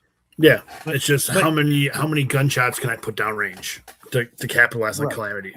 Yeah. But almost nobody has a rock that's as good a mounting point for a lever as Kane does. So, like, unless you're Calamity or better, why are you playing this model? And if those situations too, if they can't even land Calamity, even with that, like Big Pig is still not reliably killing a heavy by itself at range, anyways. Oh no, that's 100%. By the way, why I'm playing Bugatti Bomb is I just did the underlying math on every major gun line. My camera flipped out, by the way, when my foot touched my desk. Yeah, see that. I ran the math on every gun line that was out there. I'm like, okay, these gun lines actually start to break down against ARM 20 Colossals. And if you just hit native ARM 22, their math doesn't make sense anymore. Yeah. And in most situations, yeah, like I'd say most gun lines, you're probably once you hit ARM 22, especially if you're ARM 22 without an actual armor buff on top of you. It's better. That's one of the reasons why the house is so good right now, because it's just like armor 22, armor 23, and there's no like way around it. And you specifically need to be fast so that your opponent doesn't have more than one turn, because every gun line's math makes sense if they have 2 turns. It needs to be 1 turn. Yeah, and I think therein lies like the problem with some people's like list building is they try to be a little too cagey, and ultimately all that does is kind of play into the gun line's hands. Where if you can play, all right, I'm going to be direct and forceful and only give you 1 turn of shooting at me and expose my army for 1 turn, and either you're going to back up and give me a scenario, or you're going to stand your ground and I'm going to be on top of you, so you better basically land the kill shot on that 1 turn, or I'm going to remove your gun line. Right. Absolutely. All right. Well, I think that's a brilliant note for us to close out on. Eric, thank you so much for joining the stream. Thanks everybody for watching. Keith, take us away.